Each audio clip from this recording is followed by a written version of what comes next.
क्या सरकार के खिलाफ आवाज उठाना अब अपराध है? क्या विरोध प्रदर्शन करने वाले नागरिकों को उनके ही शहर से बाहर किया जा सकता है? और क्या लोकतंत्र में असहमति जताने की कीमत देश निकाला हो सकती है? इन सवालों पर बॉम्बे हाईकोर्ट ने गुरुवार को ऐसी सख्त टिप्पणी की जिसने कानूनी और राजनीतिक दोनों हलकों में हलचल मचा दी। सुनवाई के दौरान कोर्ट ने कहा कि ऐसा नहीं हो सकता कि हर नागरिक को भारत सरकार का गुलाम बना दिया जाए। विरोध करना, आंदोलन करना और सरकार की नीतियों पर सवाल उठाना संविधान से मिला अधिकार है। सिर्फ सरकार के खिलाफ नारे लगाने के आधार पर किसी नागरिक को इलाके से बाहर नहीं किया जा सकता। यह पूरा मामला socialist democratic party of India यानी SDPI के महासचिव सैयद अहमद अब्दुल वाहिद चौधरी से जुड़ा है।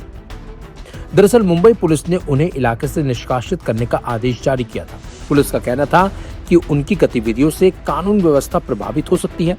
इस आदेश को सैयद अहमद ने बॉम्बे हाई कोर्ट में चुनौती दी, जहां मामले की सुनवाई जस्टिस माधव जामदार की एकल पीठ ने की।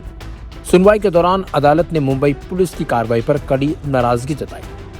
जस्टिस माधव जामदार ने कहा, क्या सभी नागरिकों को भारत सरकार का गुलाम बनाया जा रहा है? लोग विरोध नहीं कर सकते, आंदोलन नहीं कर सकते।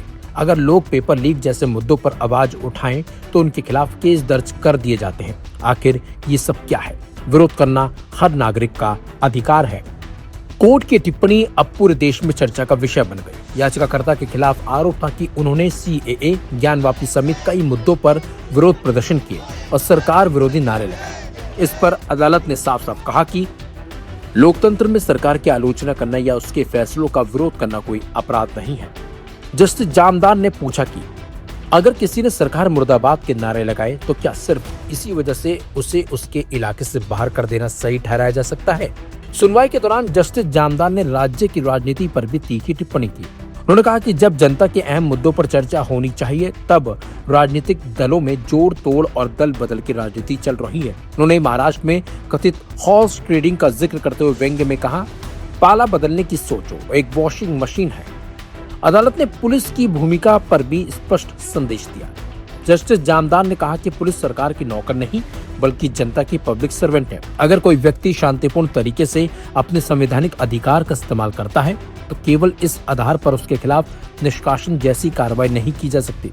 कोर्ट ने यहाँ तक कहा कि वह संबंधित अधिकारियों पर भारी जुर्माना लगाने पर भी विचार कर रही है। अपने आदेश में हाईकोर्ट ने संविधान के अनुच्छेद 19 और अनुच्छेद 21 का हवाला दिया। अदालत ने कहा कि हर नागरिक को अभिव्यक्ति की स्वतंत्रता का अधिकार है और सम्मान पूर्वक जीवन जीना भी उसका मौलिक अधिकार है। कोर्ट ने माना कि याचिकाकर्ता के खिलाफ की गई निष्कासन की कार्रवाई कानून की भावना के अनुरूप नहीं थी और उसे रद्द कर दिया। कोर्ट की टिप्पणी भी अब राजनीतिक गलियारों में चर्चा का विषय बनी हुई है। बॉम्बे हाई कोर्ट की टिप्पणी सिर्फ एक व्यक्ति को राहत देने तक सीमित नहीं बल्कि लोकतंत्र में नागरिकों के अधिकार, विरोध की आजादी और पुलिस की जवाबदेही को लेकर भी एक बड़ा संदेश देती है। आने वाले दिनों में यह फैसला कानूनी और राजनीतिक दोनों स्तरों पर एक अहम मिसाल बन सकता है।